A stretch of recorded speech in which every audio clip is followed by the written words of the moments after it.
The Shadow Ascension. 5 years after the Concordat's verdict, the real work began in places the aliens could never imagine. Beneath the ice of Antarctica, in the deepest trenches of Earth's oceans and in hollowed-out asteroids, humanity's brightest minds gathered in absolute secrecy. The Shadow Council, as they called themselves, represented not governments or nations, but the collective will of a species that refused to accept its cage. Dr. Marcus Chen stood before the assembled council, his excitement barely contained.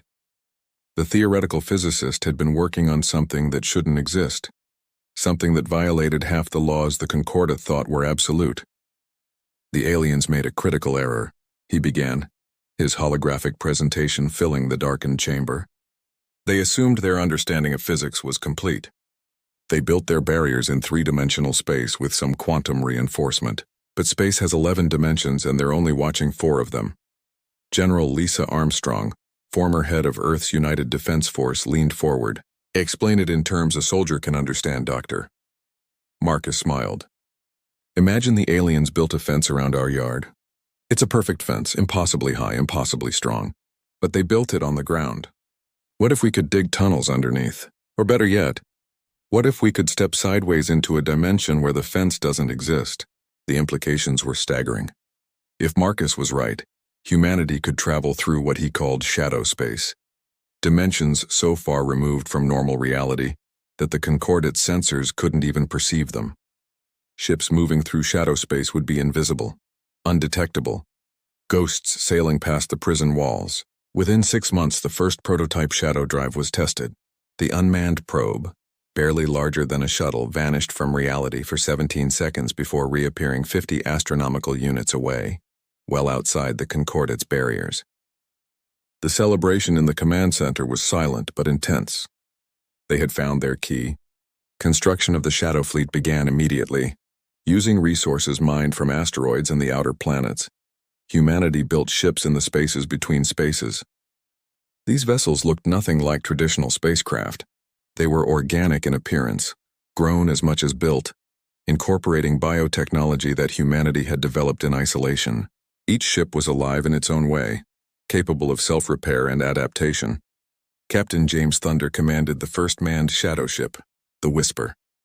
His crew of 30 were volunteers who understood they might never return. Their mission was to establish humanity's first secret colony beyond the barriers. They departed on a Tuesday. To outside observers, they simply vanished. The Concordat's automated sentries detected nothing.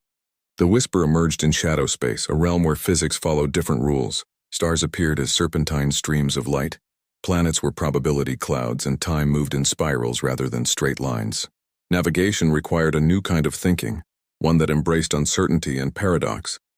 But humans, as the Concordat had feared, adapted quickly. They found their target, a system the Concordat had declared empty and worthless, too far from trade routes to matter.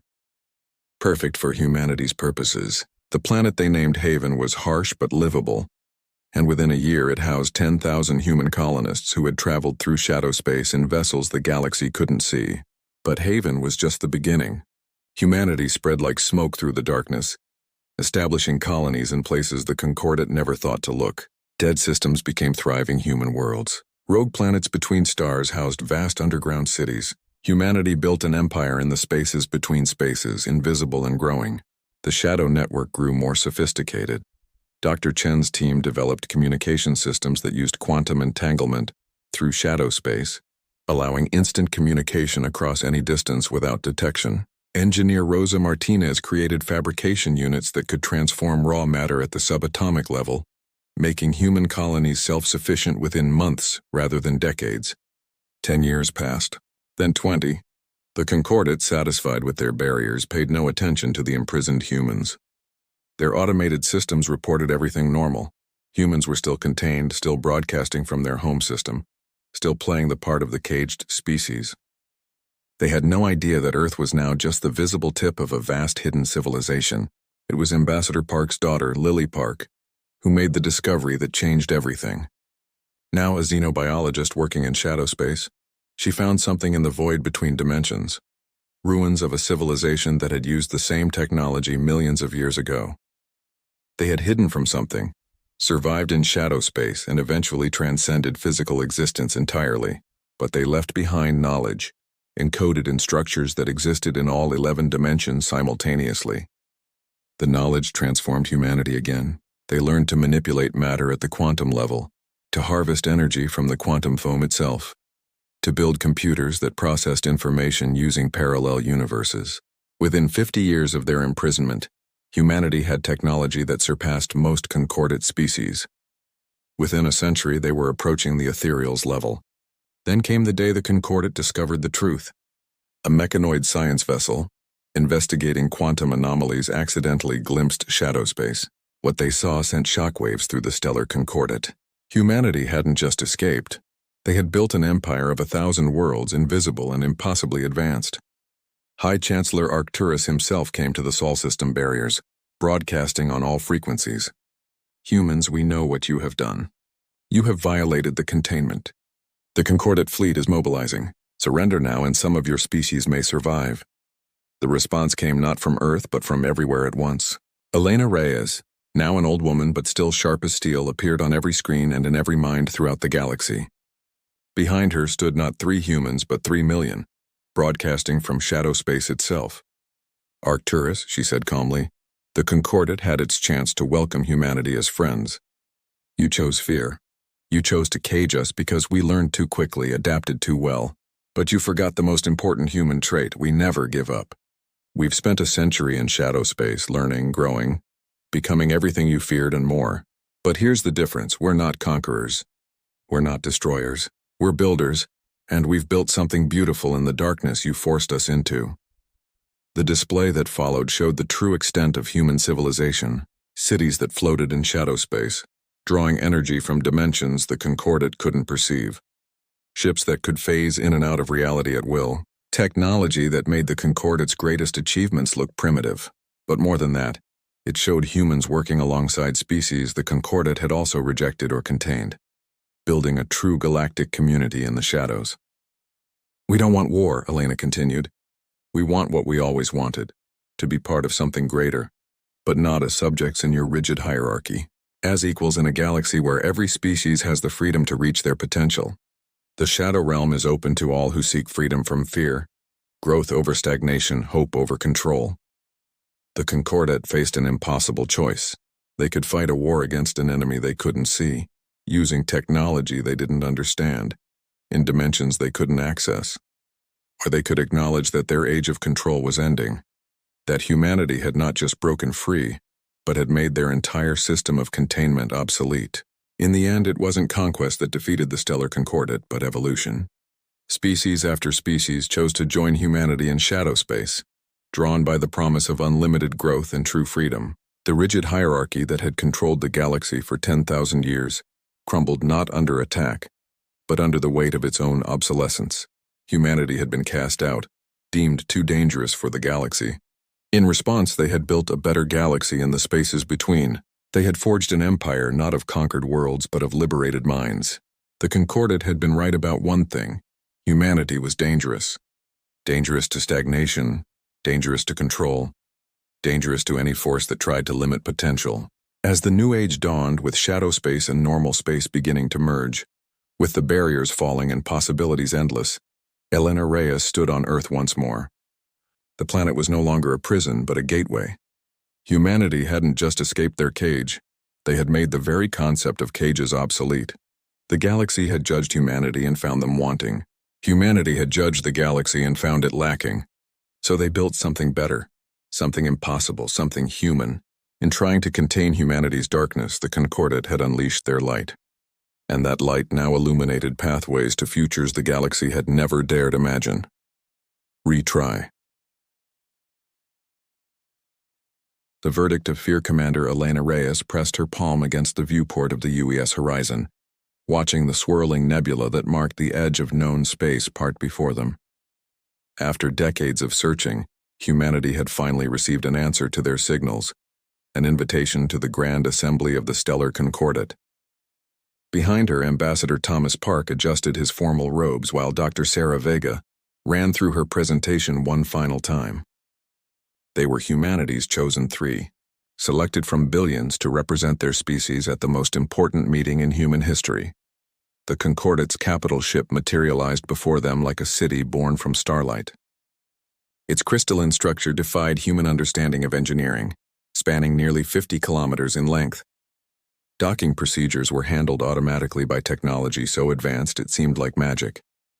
Elena felt the weight of responsibility crushing down on her shoulders as magnetic fields gently guided their ship into a hangar that could have held a small moon. They were greeted by beings that challenged every assumption humanity had made about alien life. The ethereals floated like living auroras, their bodies composed of pure energy held together by willpower alone. The mechanoids moved with perfect precision, their chrome bodies reflecting the cosmos itself. The verdant were walking forests, each one a colony of thousands of plant-like organisms working in perfect harmony. Elena counted at least 40 distinct species in the reception hall alone, each more incredible than the last. High Chancellor Arcturus of the Ethereals approached them, his form shifting between colors that had no human names. His voice resonated directly in their minds, bypassing the need for translation. Humans of Earth, you stand before the stellar Concordate, guardian civilizations of this galaxy for 10,000 cycles. You have requested membership among us. We shall determine if your species is worthy of this honor. The trial began in a chamber that seemed to exist outside normal space. Stars wheeled overhead despite being inside the ship, and the floor showed the birth and death of galaxies in accelerated time. Humanity's 3 representatives stood in a circle of light while hundreds of alien dignitaries observed from floating platforms that orbited around them like planets around a sun. Dr. Vega presented humanity's achievements with practiced precision. She showed them human art that had moved entire civilizations to tears, music that captured the essence of existence itself, and literature that explored the deepest questions of consciousness. She demonstrated human mathematics, their understanding of quantum mechanics, and their recent breakthrough in faster-than-light travel that had brought them here. The aliens watched in silence, their expressions unreadable across such vastly different physiologies. Then came the questions, each one cutting deeper than the last. The mechanoids wanted to know about human artificial intelligence and why humans feared their own creations. The verdant questioned human relationship with their ecosystem, horrified to learn about extinct species and climate damage. The warrior race known as the Apex demanded to know about human combat capabilities, and Elena reluctantly shared footage of human military exercises and defensive technologies. But it was the Ethereals who asked the questions that sealed humanity's fate. Your species achieved spaceflight only 300 years ago, Arcturus observed, his form darkening to deep purple. Yet you have already colonized 12 systems and developed weapons that could crack planets. Most species take millennia to reach this level. How do you explain this unprecedented rate of advancement? Thomas Park stepped forward, his diplomatic training taking over. Humans are naturally curious and adaptive. We learn quickly because we share knowledge freely among ourselves. Competition drives innovation, and cooperation multiplies our achievements. These traits have allowed us to overcome every challenge we've faced. The chamber fell silent. Elena watched as the aliens communicated through methods beyond human perception. Flashes of light, subsonic vibrations, and quantum entanglement. She could feel their fear radiating like heat from a fire. When Arcturus finally spoke again, his voice carried the weight of finality. The Concordate has reached consensus. Humanity displays characteristics of a level 9 existential threat. Your rate of technological advancement is exponential. Your history shows a pattern of conflict and conquest that you have not truly overcome, merely suppressed. Your psychology reveals a species that thrives on competition, dominance, and expansion. Within 1,000 years, projections show humanity would destabilize the careful balance we have maintained for eons. Elena's heart sank as she realized what was coming. You're rejecting us because we're successful? Because we learn too fast? We are not merely rejecting you, Arcturus continued, his form now a deep crimson. The human species will be contained within your birth system. Quantum barriers will be erected around your star, preventing any travel beyond the heliopause. Any attempt to breach these barriers will result in immediate annihilation. This is not cruelty, it is necessity. The galaxy must be protected from what humanity could become. Sarah Vega stepped forward, desperation in her voice. This is wrong. You're imprisoning an entire species based on fear and projection. We came here in peace, seeking friendship and knowledge. How can you claim to be enlightened while condemning billions to isolation? The apex representative, a towering creature of living metal and fury, spoke for the first time. Because we have seen what happens when a species like yours is allowed to spread unchecked.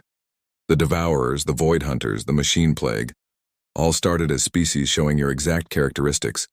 We learned our lesson. Better to contain a potential threat than to fight a galactic war later. There was no appeal, no negotiation. Within hours, the UES Horizon was escorted back to the edge of Sol System by a fleet of concordant vessels. Elena watched from the bridge as reality itself was rewritten around their star. The barriers were invisible to human sensors, but she could feel them, a cage of impossibility that would trap humanity forever. As Earth came into view, blue and perfect against the cosmic dark, Elena knew she carried the worst news in human history. Humanity had reached for the stars only to be slapped down by those who feared their potential. They had offered friendship and been given a life sentence. The galaxy had judged them too dangerous to be free, too powerful to be trusted, too human to be accepted. But as Elena looked at her home planet, at the 8 billion souls who had dreamed of the stars, she felt something else stirring. Not despair but determination. Not acceptance but defiance. The aliens had made their choice based on fear of what humanity might become. They had no idea what humanity would become when cornered, when challenged, when told that something was impossible. The Stellar Concordat thought they had caged a wolf. They had no idea they had just created a dragon, and dragons, Elena knew from every human myth and story, always found a way to break free. The aliens had given humanity a prison. Humanity would make it a forge.